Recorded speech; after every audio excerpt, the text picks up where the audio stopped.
میں بہک سکوں یہ مجال کیا، میرا رہنما کوئی اور ہے۔ نحمدہ ونصلی علی رسولہ النبی الکریم الامین، اما بعد فاعوذ باللہ السمیع العلیم من الشیطان الرجیم، بسم اللہ الرحمن الرحیم۔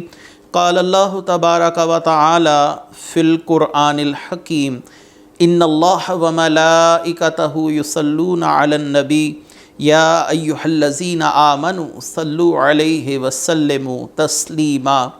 الصلاۃ والسلام علیک یا رسول اللہ وعلی آلک واصحابک یا نبی اللہ۔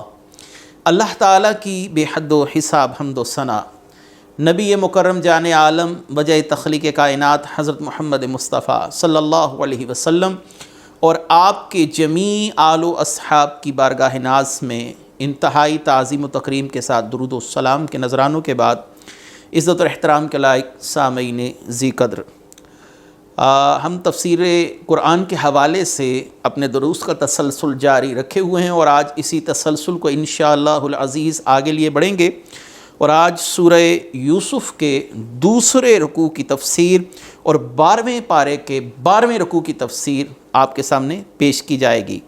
12واں سپارہ ہے، اس کا 12واں رکوع ہے اور سورہ یوسف کا دوسرا رکوع ہے۔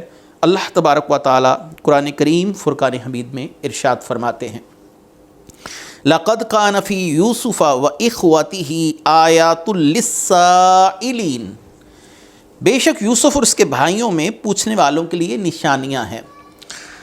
نبی کریم صلی اللہ علیہ وآلہ وسلم سے قوم یہود کے چند علماء کرام نے ایک سوال کیا تھا کہ حضرت یوسف علیہ السلام اور آپ کے دیگر جو بھائی تھے یا حضرت یعقوب علیہ السلام یہ مصر میں کیسے تشریف لائے، آپ کی منتقلی مصر کی طرف کیسے ہوئی، یعقوب علیہ السلام کی اولاد خطہ کنعان سے سرزمین مصر کی طرف کیسے منتقل ہوئی، حالات و واقعات کیا ہیں۔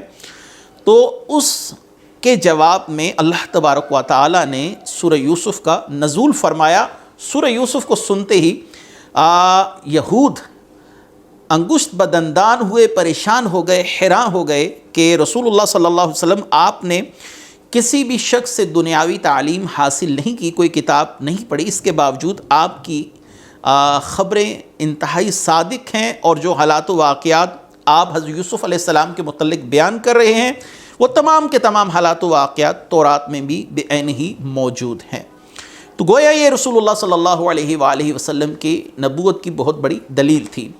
اب آتے ہیں حضرت یوسف علیہ السلام اور آپ کے بھائیوں کے احوال کی طرف۔ حضرت یوسف علیہ السلام جو ہیں آپ کے بھائی بنیامین، یہ ایک خاتون یعنی حضرت یعقوب علیہ السلام کی زوجہ راحیل سے آپ کی ولادت ہوئی، اور آپ کے جو دیگر بھائی ہیں ان کی والدہ کا نام لیا بنت لیان ہے، اور ان کے بطن اقدس سے روبیل، شمعون، لاوی، یہوذا، زبولون، یشجر، دان، نفتالی، جاد اور عاشر، یہ جو ہیں یہ دیگر ایک ہی جو بھائی ہیں، یہ ایک خاتون سے ان کا ولادت کا معاملہ ہوا۔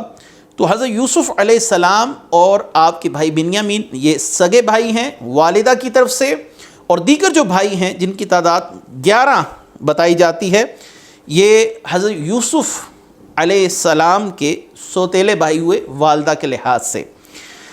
تو اللہ تبارک و تعالی نے حضرت یوسف علیہ السلام کے واقعے کو بیان کرنا یہاں پر شروع کیا ہے، اور یہاں پر آپ کے بھائیوں کی تفصیلات کی طرف اشارہ ہے، وہ بتا دی گئیں۔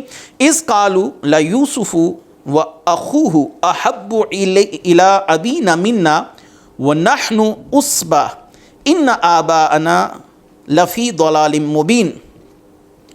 اذ قالوا لیوسف واخوہ احب الی ابینا منا ونحن عصبہ، یاد کرو جب بھائی بولے بے شک یوسف اور اس کا سگا بھائی ہمارے باپ کو ہم سے زیادہ محبوب ہیں حالانکہ ہم ایک جماعت ہیں۔ ان آبانا لفی ضلال مبین، ہم اپنے والد کو یوسف علیہ السلام اور ان کے بھائی کی محبت میں ڈوبا ہوا دیکھتے ہیں، یعنی محبت میں بہت زیادہ ان کو وارفتگی میں پاتے ہیں اپنے بھائی یوسف اور ان کے بھائی کی، یعنی ہمارے جو دو چھوٹے بھائی ہیں، والد کی محبت کا محور یہی دو بھائی ہیں، ہماری طرف والد کی توجہ وہ بہت کم ہے۔ یوسف علیہ السلام کے جو بھائی تھے، انہوں نے دل میں یہ بات رکھی کہ حضرت یوسف علیہ السلام سے والد کی محبت زیادہ ہے، تو ان کے دل میں ایک حسد پیدا ہوا، اور جب یہ حسد پیدا ہوا تو انہوں نے حضرت یعقوب علیہ السلام کو اپنی طرف مائل کرنے کے لیے ایک منصوبہ بنایا۔ وہ منصوبہ کیا ہے؟ وہ منصوبہ آگے آ رہا ہے کہ ہم اپنے بھائی کو کس طریقے سے راستے سے ہٹائیں۔ یہی ایک واحد حل ہے کہ ہمارے والد کی توجہات وہ پھر ہماری طرف مرکوز ہوں گی، اور ہمیں آپ اتنی محبت سے نوازیں گے جتنی آپ یوسف علیہ السلام سے کرتے ہیں۔ اب یوسف علیہ السلام سے آپ کی محبت کا سبب کیا تھا اور اس کی وجوہات کیا ہیں؟ یعقوب علیہ السلام حضرت یوسف علیہ السلام سے کس وجہ سے محبت کرتے تھے؟ اس کی 3 وجوہات بتائی جاتی ہیں۔ ایک تو یہ ہے کہ حضرت یوسف علیہ السلام ان کی والدہ چھوٹی عمر میں وفات پا گئی تھیں، تو لہٰذا حضرت یوسف علیہ السلام سے حضرت یعقوب علیہ السلام کی محبت کی بڑی وجہ تو یہی ہے۔ دوسری وجہ یہ ہے کہ آپ کا اخلاق اور آپ کی اچھی صفات جو بھی دیکھتا وہ گرویدہ ہو جاتا۔ حضرت یعقوب علیہ السلام بھی حضرت یوسف علیہ السلام سے جو محبت کرتے تھے وہ ان کی اچھی صفات کی وجہ سے کرتے تھے۔ اور ایک تفسیر یہ بھی کی گئی ہے کہ آپ جانتے تھے کہ اللہ تبارک و تعالیٰ آپ کو مستقبل میں نبوت کا اعلان کرنے کا حکم دے گا اور آپ کو نبوت سے سرفراز فرمایا جائے گا، لہٰذا حضرت یعقوب علیہ السلام کی اپنے بیٹے یوسف کی طرف توجہات کی بڑی وجہ یہ بھی بعض مفسرین نے بتائی ہے۔ تو حضرت یوسف علیہ السلام کے بھائیوں کے دل میں یہ بات آئی کہ والد کی محبت کا محور چونکہ یوسف اور بنیامین ہے، بالخصوص حضرت یوسف علیہ السلام، ان راستے سے ہٹانا ہمارے لیے اشد ضروری ہے تاکہ والد کی محبت کو ہم پا سکیں، والد کی توجہات ہماری طرف ہوں۔ اس آیت مبارکہ کے آخری الفاظ قابل توجہ ہیں، ان آبانا لفی ضلال مبین، کہ بے شک ہم اپنے والد کو کھلی محبت میں ڈوبا ہوا دیکھتے ہیں، ڈوبا ہوا پاتے ہیں یوسف علیہ السلام کی۔ یہاں پر لفظ آیا ضلال مبین، یہاں پر کیونکہ یہ لفظ نبی کی ذات کے لیے استعمال ہوا ہے ضلال مبین، تو معنی نبی کی ذات کے حسب حال اور حسب شان کیا جائے گا۔ اگر یہ لفظ ضلال کسی عام انسان کی طرف اس کی نسبت ہو، یہود و نصارہ کی طرف ہو، تو مراد یہاں پر ہے گمراہی، اور جب کسی نبی کی طرف ہو تو معلوم ہوا اس سے مراد محبت میں وارفتگی ہے، محبت کے اندر ڈوبا ہوا ہونا ہے۔ یہی وجہ ہے کہ امام اہل سنت نے سورہ والضحیٰ کی آیت نمبر 7 کا ترجمہ یہ کیا، وَوَجَدَكَ ضَالًّا فَهَدَىٰ، کہ اللہ نے اے محبوب صلی اللہ علیہ وسلم آپ کو اپنی محبت میں خود رفتہ پایا۔ دیکھیں یہاں پر بہت سے لوگوں نے ضلال لفظ کو دیکھ کر اس کا معنی لغت کے لحاظ سے کیا، گمراہ، نعوذ باللہ رسول اللہ صلی اللہ علیہ وسلم کے لیے بے راہ بھٹکا ہوا گمراہ، یہ انہوں نے ترجمہ کیا، جس کی وجہ سے وہ اپنے ایمان سے ہاتھ دھو بیٹھے، کیونکہ انبیاء علیہ السلام اعلان نبوت سے پہلے ہوں یا اعلان نبوت کے بعد ہر طرح کے صغائر و کبائر سے دور ہوتے ہیں، اللہ تعالیٰ نے ان کو معصوم عن الخطا رکھا ہے۔ تو وہ جہاں پر اعلیٰ حضرت نے ترجمہ کیا تو بعض لوگوں نے اعتراض کیا کہ یہاں پر ضلالا فہدا کا جو اعلیٰ حضرت نے ترجمہ کیا کہ آپ کو اپنی محبت میں خود رفتہ پایا، تو آپ کی مخلوق کی طرف توجہ کرا دی، یعنی آپ صلی اللہ علیہ وسلم جو ہر وقت اللہ تعالیٰ کی محبت میں ڈوبے رہتے تھے، پھر آپ صلی اللہ علیہ وسلم کی توجہات لوگوں کی طرف مرکوز کروائیں تاکہ آپ منصب رسالت کو کما حقہ ادا کر سکیں۔ تو یہاں پر ایک بات جو خاص نظر آتی ہے، اعلیٰ حضرت کے سامنے اس کا مطلب یہ ہے کہ یہ آیت مبارکہ تھی کہ انہوں نے کیا کہا اپنے والد سے، ان آبانا لفی ضلال مبین، ہم آپ کو محبت میں ڈوبا ہوا خود رفتہ پاتے ہیں، اور یہی لفظ یہاں پر رسول اللہ صلی اللہ علیہ وسلم کے استعمال ہوا، تو سیدی اعلیٰ حضرت نے وہی ترجمہ کیا جو ایک نبی کی شایع نشان ہوتا ہے، اور بہت سے لوگ اس جگہ پر آ کر پھسل گئے۔ آگے آیت ہے، اقتلوا یوسف او اطرحوہ ارضا یخل لکم وجہ ابیکم وتکونوا من بعدہ قوما صالحین۔ اقتلوا یوسف، یوسف علیہ السلام کو قتل کر دو، یوسف کو مار ڈالو یا کہیں زمین میں پھینکاؤ تاکہ تمہارے باپ کا چہرہ تمہاری ہی طرف رہے اور اس کے بعد تم نیک ہو جانا۔ یہاں پر بھائیوں نے اب وہ ایک منصوبہ تیار کر لیا، بھائیوں کو ان کی ازواج نے حضرت یوسف علیہ السلام کے خواب پر مطلع کر دیا تھا. انہوں نے چپکے سے اس خواب کو سن لیا تھا کہ یوسف علیہ السلام نے اپنے والد سے کیا کہا کہ میں ایک خواب دیکھتا ہوں کہ 11 ستارے اور ایک چاند اور ایک سورج مجھے سجدہ کر رہے ہیں. تو حضرت یوسف علیہ السلام کے اس خواب کو ازواج نے سن لیا ان کے بھائیوں کی، کیونکہ وہ بڑے تھے، نوجوان تھے، ان کی ازواج بھی تھیں، اور انہوں نے اس خواب کا تذکرہ ان بھائیوں سے کر دیا. بہرحال اللہ تعالیٰ کی حکمت کاملہ کا ظہور ہونا تھا یہاں پر. تو اس خواب کے بعد وہ بے چین رہنے لگے اور انہوں نے حضرت یوسف علیہ السلام کو راستے سے ہٹانے کے منصوبے تیار کرنا شروع کیے، اور نتیجہ یہ اخذ کیا کہ اس کے بعد جب یوسف علیہ السلام نہیں رہیں گے تو والد کی محبت کا محور ہم ٹھہریں گے. لہٰذا انہوں نے آپس میں مشورہ کر لیا کہ یوسف علیہ السلام کو کہیں دور دراز علاقے میں پھینک کر آ جائیں، یا ان کو مار ڈالا جائے، یا ان کو کنویں میں ڈال دیا جائے. مختلف تجاویز جو تھیں وہ زیر غور آ رہی ہیں. قال قائل منهم لا تقتلوا يوسف والقوه في غيابة الجب يلتقطه بعض السيارة ان كنتم فاعلين. ان میں سے کہنے والے نے کہا یوسف کو قتل نہ کرو، اسے کسی تاریک کنویں میں ڈال دو کہ کوئی مسافر اسے اٹھا کے لے جائے اگر تم کچھ کرنے والے ہو. یوسف علیہ السلام کے بھائیوں میں یہودا یا روبیل، انہوں نے کہا کہ یوسف علیہ السلام کو قتل نہ کیا جائے، ان کو ہم کسی کنویں میں ڈال دیتے ہیں اور کوئی وہاں سے گزرنے والا اس کنویں سے ان کو نکال کے کسی دوسرے ملک میں لے جائے گا، ہمارا مقصد حل ہو جائے گا، یوسف علیہ السلام والد سے دور ہو جائیں گے اور جو ہمارے مقاصد ہیں وہ ہمیں اس طریقے سے حاصل ہو جائیں گے. تو لہٰذا اس بات پر تمام لوگ متفق ہو گئے. اب یہ سب بھائی ملے اور اپنے والد کے پاس گئے، اور والد سے کیا گفتگو کی اگلی آیت مبارک ہے. قالوا یا آبانا ما لک لا تأمنا علی یوسف وإنا له لناصحون ارسلہ معنا غدا یرتع ویلعب وإنا له لحافظون. کہ بھائیوں نے کہا اے ہمارے باپ، آپ کو کیا ہوا یوسف کے معاملے میں؟ آپ ہمارا اعتبار نہیں کرتے، حالانکہ ہم یقیناً اس کے خیر خواہ ہیں. آپ کل اسے ہمارے ساتھ بھیج دیجئے تاکہ وہ پھل کھائیں اور کھیلے، اور بے شک ہم اس کے محافظ ہیں. بھائیوں نے جب مشورہ کر لیا تو حضرت یعقوب علیہ السلام کے پاس گئے اور کہا کہ جب بھی ہم کھیلنے کودنے کے لیے جاتے ہیں یا جنگل میں شکار کے لیے جاتے تو آپ یوسف کو ہمارے ساتھ نہیں بھیجتے، آپ ہم پر اعتبار کیوں نہیں کرتے؟ آپ ایک دفعہ یوسف کو ہمارے ساتھ بھیجیے، ہم اس کی نگہداشت کریں گے، حفاظت کریں گے.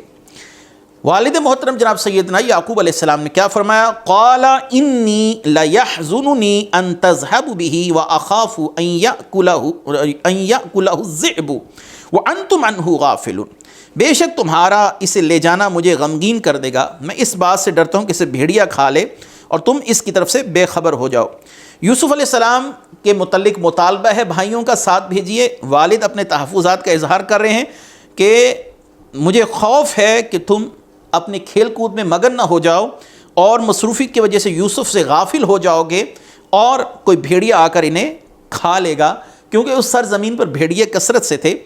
یہ تو ایک عام تفسیر ہے جو علماء نے بیان کی. تفسیر روح البیان نے کہا کہ حضرت یعقوب علیہ السلام نے ایک خواب دیکھا کہ آپ ایک پہاڑ پر کھڑے ہیں اور نیچے 11 جو بھیڑی ہے انہوں نے حضرت یوسف علیہ السلام کو گھیر رکھا ہے. 10 بھیڑیے حضرت یوسف علیہ السلام پر حملہ آور ہوئے اور ایک نے بچا لیا. اس سے آپ نے یہی تعبیر اخذ کی کہ 11 بھائیوں سے حضرت یوسف علیہ السلام کو نقصان پہنچے گا، یا یہ بھائی حضرت یوسف علیہ السلام کے لیے کوئی خفیہ منصوبہ تیار کریں گے. لیکن نبی تھے، جانتے تھے اللہ کی حکمتوں کا ظہور ہونا بھی یہ ہو کر رہے گا اور ہونا بھی لازم ہے. تو لہٰذا آپ نے ان بھائیوں کی بات کو تسلیم کیا. قالوا لئن اکلہ الذئب ونحن عصبۃ انا اذا لخاسرون.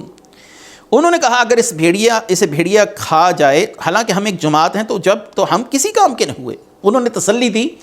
مزید اپنے والد محترم کو مطمئن کرنے کی کوشش کی کہ ہم 10-11 بھائی یوسف کے ساتھ جا رہے ہیں، اور اگر یوسف ہماری موجودگی میں کسی بھیڑیے کا شکار ہو جائے تو پھر ہماری اس جمعیت کا فائدہ کیا ہے، ہماری اس طاقت کا فائدہ کیا ہے؟ ہم تھوڑے تو نہیں، ہم 10-11 بھائی ہیں، ہم یوسف کی حفاظت احسن طریقے سے کریں گے. لہٰذا والد نے حضرت یوسف علیہ السلام کے گلے میں وہ قمیص بطور تعویذ ڈالی جو حضرت ابراہیم علیہ السلام کو پہنائی گئی تھی جب آپ کو آگ میں پھینکا گیا. تو جبریل علیہ السلام جنت سے ایک ریشمی قمیص لائے جس کو حضرت ابراہیم علیہ السلام نے پہنا، اور اس کے بعد آپ نے وہ قمیض اپنے بیٹے اسحاق کو اور ان سے ان کے بیٹے فرزند حضرت یعقوب کو پہنچی، اور حضرت یعقوب علیہ السلام نے وہ قمیض تعویذ بنا کر سیدنا یوسف علیہ السلام کے گلے میں ڈال دی۔ آگے کیا ہے، فَلَمَّا ذَهَبُوا بِهِ وَأَجْمَعُوا أَن يَجْعَلُوهُ فِي غَيَابَةِ الْجُبِّ وَأَوْحَيْنَا إِلَيْهِ لَتُنَبِّئَنَّهُمْ بِأَمْرِهِمْ هَٰذَا وَهُمْ لَا يَشْعُرُونَ۔ پھر جب وہ اسے لے گئے اور سب نے اتفاق کر لیا اسے تاریک کنویں میں ڈال دیں، تو ہم نے اسے وہی بھیجی کہ تم ضرور انہیں ان کی یہ حرکت یاد کراؤ گے، اس وقت وہ جانتے نہ ہوں گے۔ بھائی اپنے والد کے سامنے تو حضرت یوسف علیہ السلام کو اپنے کندھوں پر اٹھا کر بڑے پروٹوکول کے ساتھ لے کر گئے، تاکہ والد دیکھ کر مطمئن ہو جائیں کہ میرے بیٹے یوسف کے ساتھ یہ لوگ بڑی محبت کرتے ہیں۔ اور جب اپنے والد کی نظروں سے وہ اوجل ہو گئے، تھوڑا سا دور پہنچے، تو انہوں نے اٹھا کر حضرت یوسف علیہ السلام کو زمین پر پٹکا اور ان کو زد و کوب کرنا شروع کیا، مارنا شروع کر دیا۔ حضرت یوسف علیہ السلام کے بھائیوں نے انہیں اتنی سختی سے مارنا شروع کیا اور انہیں تانے دیتے، برا بھلا کہتے اور کہتے اب اپنے خواب کو بلاؤ، اب اپنے خواب کو بلاؤ کہ وہ تمہیں ہمارے ہاتھ سے چھڑائے۔ جب سختیاں حد کو پہنچ گئی تو یوسف علیہ السلام کے بھائی یہودا نے کہا انہیں مت مارو، تم نے مجھ سے وعدہ کیا تھا کہ ہم انہیں کنویں میں ڈالیں گے، اور اب اس وعدے کو پورا کرنے کا وقت ہے۔ ہمیں چاہیے کہ ہم انہیں کسی کنویں میں ڈال دیں تاکہ کوئی آنے جانے والا مسافر ان کو اپنے ساتھ لے جائے اور ہماری جو منصوبہ ہے، تدبیر ہے، وہ کامیاب ہو جائے۔ تو لہٰذا بھائیوں نے حضرت یوسف علیہ السلام کو مارنا ترک کیا، اور وہاں پر ایک کنواں جو کہ 9 میل کے فاصلے پر تھا کنعان سے، اور یہ اردن کی سرزمین کے اطراف میں واقع تھا، یعنی کنعان سے جو اردن کا راستہ ہے اس راستے پر 9 میل کی مسافت پر یہ کنواں واقع تھا۔ اس کا منہ تنگ تھا اور اندر سے کشادہ تھا۔ تو بھائیوں نے اٹھا کر حضرت یوسف علیہ السلام کو اس کنویں میں اتار دیا اور پھینک دیا۔ تو جب وہ اس کی نصف گہرائی تک پہنچے تو اللہ تبارک و تعالیٰ نے حضرت جبریل علیہ السلام کو بھیجا، جنہوں نے حضرت یوسف علیہ السلام کو اپنے پروں پر لیا اور کنویں کی تہ میں بآسانی اور باحفاظت پہنچا دیا۔ وَأَوْحَيْنَا إِلَيْهِ، ہم نے یوسف کی طرف وحی کی۔ یہاں پر وحی سے مراد حضرت جبریل علیہ السلام کے واسطے سے یا الہام کیا یوسف علیہ السلام کی طرف، اے یوسف مت گھبرائیے، اللہ تعالیٰ آپ کو بلند مقام عطا فرمائے گا، اور وہ وقت آئے گا کہ جب آپ اپنے بھائیوں کو ان کا یہی ظلم یاد کروائیں گے، ان سے سوال کریں گے، اور اس وقت یہ بھائی آپ کے پاس بحیثیت ایک محتاج کھڑے ہوں گے۔ اور اللہ تبارک و تعالیٰ نے اس بات کا جو ذکر کیا ہے اس مقام پر، آگے آیت نمبر 89 آ رہی ہے، اس میں حضرت یوسف علیہ السلام نے اپنے بھائیوں سے سوال کیا، اس کا تذکرہ موجود ہے۔ آپ نے فرمایا حل علمتم ما فعلتم بیوسف، کیا تمہیں یاد ہے کہ تم نے یوسف کے ساتھ کیا کیا تھا؟ یہاں پر بھی اللہ تعالیٰ نے فرمایا وَأَوْحَيْنَا إِلَيْهِ لَتُنَبِّئَنَّهُم بِأَمْرِهِمْ، آپ انہیں ضرور یاد کروائیں گے کہ یہ آپ کے ساتھ کیا ظلم کر چکے ہیں۔ ایک وقت آئے گا آپ کو اللہ تعالیٰ وہ منصب دے گا، یہ آپ کے سامنے بحیثیت ایک فقیر، ایک محتاج کھڑے ہوں گے، اور آپ انہیں ان کے اس ظلم کو یاد کروا رہے ہوں گے، وَهَٰذَا وَهُمْ لَا يَشْعُرُونَ، لیکن وہ اس وقت جانتے نہ ہوں گے کہ آپ یوسف ہیں۔ اور اللہ تعالیٰ نے اس بات کا تذکرہ آیت نمبر 89 میں آگے چل کر کیا ہے کہ یوسف علیہ السلام نے ان بھائیوں سے جب یہ غلہ لینے کے لیے آئے، وہاں پر گندم لینے کے لیے آئے، تو آپ نے ان سے یہی سوال کیا حل علمتم ما فعلتم بیوسف، تمہیں یاد نہیں کہ تم نے یوسف کے ساتھ کیا ظلم کیا تھا؟ وَجَاءُوا آبَاءَهُمْ عِشَاءً يَبْكُونَ، اور رات کے وقت وہ اپنے باپ کے پاس روتے ہوئے آیا۔ اب یہ بھائی سارا دن گھومتے پھرتے رہے تاکہ باپ کو یقین ہو جائے، یقین کامل ہو جائے کہ جو یہ کہہ رہے ہیں وہ سچ ہے۔ فوراً واپس نہیں آئے، اب واپس آ کر انہوں نے شور و بکا بلند کیا، رونا شروع کر دیا کہ یوسف علیہ السلام کو بھیڑیا کھا گیا ہے۔ اور ان کی قمیض اتار کر، جو ان کے بدن پر قمیض تھی، ایک قمیض تو وہ تھی جو ان کے گلے میں ڈالی گئی، ایک وہ تھی جو ان کے بدن پر ان کی اپنی قمیض تھی، اس کو اتار کر ایک بکری کے بچے کو ذبح کر کے اس کے خون سے لتھیڑ کر واپس لے آئے، اور آ کر کہنے لگے کہ اے والد محترم، ہم معذرت خواہیں کہ یوسف کی حفاظت نہ کر سکے، اور یہ یوسف کی خون آلود قمیض ہے، اور ان کے خون سے پر قمیض ہم لے آئے ہیں، ان کو ایک بھیڑیا کھا گیا۔ اور یہاں پر ایک اور واقعہ بھی مفسرین نے بیان کیا، اپنی بے گناہی کو ثابت کرنے کے لیے جنگل سے پھرتے ہوئے ایک بھیڑیے کو پکڑ کے لے آئے، اور اس بھیڑیے کو پکڑ کے لائے کہ اے ابا جان، اس نے یوسف کو کھا لیا ہے۔ حضرت یعقوب علیہ السلام نے اس بھیڑیے سے کلام فرمایا کہ کیا تو نے یوسف کو کھایا ہے؟ اس نے کہا حضرت میں ایک نبی کو کیسے کھا سکتا ہوں؟ اللہ تعالیٰ نے درندوں پر حرام کیا ہے، وہ نبی کے جسم کو نقصان نہیں دے سکتے۔ میں تو اپنے بھائی کو تلاش کر رہا تھا، آپ کے بیٹے مجھے پکڑ کر لے آئے۔ حضرت یعقوب علیہ السلام نے فرمایا افسوس تم پر کہ اپنے بھائی کو تم معلوم نہیں کہاں چھوڑ کر آئے، اس پر کیا ظلم کیا، اور یہ بھیڑیا ہو کر اپنے بھائی کو تلاش کر رہا تھا اور تم اسے پکڑ کے میرے پاس لے آئے۔ اور آپ نے یہ بھی فرمایا کہ عجیب بھیڑیا ہے کہ اس نے یوسف کی قمیص کو سلامت رہنے دیا، یعنی چیر پھاڑ میں انسان کے کپڑے بھی پھٹ جاتے ہیں، مختلف جگہوں سے ادھڑ جاتے ہیں، قمیص بالکل صحیح سلامت ہے، اور یوسف علیہ السلام کو بھیڑیا کھا گیا۔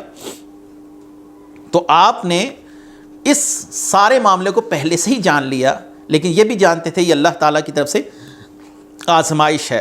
وَجَاءُوا أَبَاهُمْ عِشَاءً يَبْكُونَ، رات کے وقت لوٹے ہوئے واپس آئے روتے روتے، تو معلوم ہمارا بھی خود ہے اور ظلم بھی خود کیا، اور روتے روتے واپس آ گئے تاکہ ہماری بے گناہی ثابت ہو جائے۔ معلوم ہوا کہ ہر رونے والا سچا بھی نہیں ہوتا۔ قاضی شریح بہت بڑے قاضی گزرے ہیں مولا علی کرم اللہ وجہ الکریم کے دور میں۔ ایک عورت ان کے پاس آئی اور اس نے رو رو کر گریا کر کر اپنا موقف بیان کیا، تو لوگوں نے کہا اے شریح یہ عورت بے قصور ہے، معصوم ہے۔ آپ نے فرمایا ہر رونے والا معصوم نہیں ہوتا، یوسف علیہ السلام کے بھائیوں نے انہیں خود مارا اور خود روتے ہوئے واپس آئے۔ آج بھی روافظ جو ہے یہ رو کر اپنی بے گناہی ثابت کرتے ہیں، اور جو اہل بیت پر ظلم و ستم کی داستانیں رقم ہوئی ہیں کربلا میں، اس سے برات کا اظہار کرتے ہیں، لیکن حقیقت یہ ہے کہ ان لوگوں نے خود بلایا، خود یزید کے ہاتھوں ان کو شہید کروایا اور خود رونا شروع کر دیا۔ ان کا مشہور عالم ہے ملا باقر مجلسی، اس کی کتاب ہے چہاردہ معصوم۔ چہاردہ معصوم کے اندر وہ لکھتا ہے کہ امام زین العابدین نے کوفیوں کا ماتم دیکھ کر کہا کہ تم ہی نے میرے والد کو خطوط لکھے تھے، تم ہی نے ہمیں بلایا، تم ہی نے ہمیں فریب دیا اور ان سے عہد و پیمان باندھا اور ان سے بیعت کی، آخر کا تم ہی نے ان سے جنگ کی اور ان کے دشمنوں کو ان پر مسلط کیا، تم پر لعنت ہو۔ ان کو جب روتے پٹتے دیکھا، یہ اپنے چہروں پر اپنے سینوں پر ہاتھ مار رہے تھے، تو امام زین العابدین نے ان پر لعنت ڈالی کہ تم پر لعنت ہو، تم لوگوں نے ہمارے ساتھ کیا ظلم کیا۔ یہاں پر بھی ایسی ہی صورتحال ہے کہ خود ہی مارا اور خود ہی رو رہے ہیں، اور روافظ کا معاملہ بھی اسی سے ملتا جلتا ہے۔ اگلی آیت مبارکہ قالوا یا آبانا انا ذهبنا نستبق وترکنا یوسف عند متاعنا فاکلہ الذئب وما انت بمؤمن لنا ولو كنا صادقین۔ کہنے لگے ہمارے باپ ہم دوڑ کا مقابلہ کرتے دور چلے گئے، یوسف کو اپنے سامان کے پاس چھوڑ گئے تو انہیں بھیڑیا کھا گیا، آپ کسی طرح ہم پر یقین نہیں کریں گے اگرچہ ہم سچے ہوں۔ اب وہ ایک بہانہ بنا رہے ہیں کہ ہم دوڑ لگا کر، والد نے کہا کہ تم انہیں ساتھ لے کر نہ جاؤ، انہیں بھیڑیا کھا جائے گا، انہوں نے کہا ہم اس کے ساتھ ہیں، تو یوسف علیہ السلام کو بھیڑیا کیسے کھا سکتا ہے؟ اب اپنا عذر ظاہر کریں، ہم ان کے پاس موجود ہی نہیں تھے، ہم تو دوڑ لگا رہے تھے اور یوسف علیہ السلام کو ہم نے سامان کے پاس چھوڑا تھا۔ فَأَكَلَهُ الذِّئْبُ، اس وقت ایک بھیڑیا آ کر ان پر حملہ آور ہوا اور اس کو کھا گیا، لیکن ہم جانتے ہیں کہ آپ ہم پر یقین نہیں کریں گے۔ ساتھ یہ بھی کہہ دیا وَمَا أَنْتَ بِمُؤْمِنٍ لَنَا وَلَوْ كُنَّا صَادِقِينَ، ہم بے شک سچ بول رہے ہوں، آپ ہم پر یقین نہیں کریں گے۔ وَجَاءُوا عَلَىٰ قَمِيصِهِ بِدَمٍ قَذِبٍ قَالَ بَلْ سَوَّلَتْ لَكُمْ أَنفُسُكُمْ أَمْرًا فَصَبْرٌ جَمِيلٌ وَاللَّهُ الْمُسْتَعَانُ عَلَىٰ مَا تَصِفُونَ۔ اور اس کے کرتے پر ایک جھوٹا خون لگا لائے۔ یعقوب نے کہا بلکہ تمہارے دلوں نے تمہارے لیے ایک بات کھڑ لی ہے، تو صبر اچھا، تمہاری باتوں پر اللہ ہی سے مدد چاہتا ہوں۔ میں پہلے عرض کر چکا وَجَاءُوا عَلَىٰ قَمِيصِهِ بِدَمٍ قَذِبٍ، ایک جھوٹا خون، یعنی ایک بکری کے بچے کو ذبح کیا، ان کی قمیص کو اس خون سے آلود کر کر واپس لے آئے اور شور ڈال دیا، یہ یوسف علیہ السلام کا خون ہے۔ اور میں نے پہلے عرض کیا کہ ایک بھیڑی کو بھی پکڑ کے لے آئے، اس نے اپنی برات کا اظہار کیا، اس نے کہا حضرت میں یہ کام نہیں کر سکتا، یہ مجھ پر الزام ہے۔ والد سمجھ گئے اللہ کی طرف سے ایک آزمائش ہے، تو والد نے کہا بل سولت لکم انفسکم امرا، یہ تمہارا ایک بہانہ ہے، تم نے خود سے ایک بات گھڑ لی ہے، یعنی اعلان کر دیا کہ تم جھوٹ بول رہے ہو۔ فصبر جمیل، اب اللہ کی اس آزمائش پر میں صبر ہی کر سکتا ہوں۔ واللہ المستعان علی ما تصفون، میں اللہ ہی سے مدد چاہتا ہوں جو تمہاری باتیں ہیں۔ وجاءت سیارۃ فارسلوا واردہم فعدل دلوہ قال یا بشرى ھذا غلام واسروہ بضاعۃ واللہ علیم بما یعملون۔ اور ایک قافلہ آیا تو انہوں نے اپنا پانی لانے والا آدمی بھیجا تو اس نے ڈول ڈالا. اس پانی لانے والے نے کہا کیسی خوشی کی بات ہے، یہ تو ایک لڑکا ہے، اور انہوں نے اسے سامان تجارت قرار دے کر چھپا لیا. اللہ جانتا ہے جو وہ کر رہے تھے. وجاءت سیارۃ فارسلوا واردہم فادلوا دلوہ. یہ قافلہ جو مدین سے مصر کی طرف جا رہا تھا وہ راستہ بھٹک کر اس طرف آ گئے اور ایک کنویں کو دیکھا. وہاں سے پانی نکالنے کے لیے جب ڈول پھینکا تو اس میں حضرت یوسف علیہ السلام کو پایا. اب جب باہر تشریف لائے تو آپ کے حسن کو دیکھ کر وہ حیران و پریشان ہوئے. کہنے لگے یہ ہمارا غلام ہے، یعنی ہم اس کو فروخت کریں گے. وَأَسَرُّوهُ بِضَاعَةً وَاللَّهُ عَلِيمٌ بِمَا يَعْمَلُونَ. انہوں نے ان کو چھپا لیا کسی بوری میں اپنا سامان تجارت بنا کر، کوئی دیکھ نہ لے اور مطالبہ نہ کرے کہ اس میں ہمارا حصہ بھی مقرر کیا جائے. تو جس شخص نے یہ معاملہ کیا تھا اس کا نام مالک بن زار خزائی تھا. حضرت یوسف علیہ السلام کے بھائیوں میں ایک بھائی لگاتار اس کنویں کے پاس چکر لگاتا رہتا تھا، اور یہودا نے تیسرے دن دیکھا کہ قافلہ وہاں پر آ کر رکا ہے اور ڈول نکالا گیا تو حضرت یوسف علیہ السلام ساتھ تھے. تو بھائیوں نے آ کر ان قافلے والوں سے کہا یہ ہمارا غلام ہے، یہ نافرمان تھا، یہ اس میں گر گیا، اب تم اسے لے جانا چاہتے ہو، اس کے عوض ہمیں کچھ رقم دینی ہوگی. وَشَرُوهُ بِثَمَنٍ بَخْسٍ دَرَاهِمَ مَعْدُودَاتٍ وَكَانُوا فِيهِ مِنَ الزَّاهِدِينَ. بھائیوں نے بہت کم قیمت چند درہموں کے بدلے انہیں بیچ ڈالا، یعنی 20 درہم. 10 بھائیوں نے 2 درہم آپس میں بانٹ لیے. یوسف علیہ السلام کی قیمت صرف 20 درہم لگائی گئی اور انہیں اس میں کچھ رغبت نہ تھی، یعنی انہیں پیسے میں رغبت نہ تھی، انہیں بس باپ کی ہمدردیاں چاہی تھی، باپ کی محبت چاہی تھی. انہیں رقم کے کم اور زیادہ ہونے سے کوئی فرق نہیں پڑا بھائیوں کو، وہ صرف یوسف علیہ السلام کو راستے سے ہٹانا چاہ رہے تھے. وَقَالَ الَّذِي اشْتَرَاهُ مِن مِصْرٍ. یہ اگلی آیت مبارکہ ہے، اور یہاں پر ایک تفصیلی بات میں یہ کر دوں کہ جب حضرت یوسف علیہ السلام کو مصر میں لایا گیا، مالک بن زار جب حضرت یوسف کو مصر میں لایا تو اس وقت مصر کا بادشاہ ریان بن ولید بن نزدان املیکی تھا، اور اس نے اپنا تمام کا تمام کنٹرول جو تھا اپنے وزیر کو سونپ رکھا تھا، اور اس کا نام تھا قطفیر مصری. تمام خزائن اسی کے تحت تصرف تھے، اسے عزیز مصر بھی کہتے تھے. یوسف علیہ السلام کو جب بازار میں بیچنے کی لایا گیا تو اس نے حضرت یوسف علیہ السلام کے وزن کے برابر سونا اور اتنی ہی چاندی، اتنا ہی مشک اور اتنا ہی ریشم قیمت مقرر کی. اور عمر شریف اس وقت حضرت یوسف علیہ السلام کی 13 یا 17 سال کی تھی. عزیز مصر نے آپ کو خرید لیا اور اپنے گھر لے گیا، اور دوسرے خریدار اس کے مقابلے پہ خاموش ہو گئے. انشاءاللہ العزیز اگلے رکوع کے ساتھ پھر حاضر خدمت ہوں گے. آج 2 رکوع ختم ہو گئے سورہ یوسف کے، اور 12واں سپارہ جو ہے وہ بھی بہت مختصر سا باقی رہ گیا. انشاءاللہ اگلے درس کے ساتھ پھر حاضر خدمت ہوں گے. وآخر دعوانا ان الحمدللہ رب العالمین. میں بہک سکوں یہ مجال کیا میرا رہنما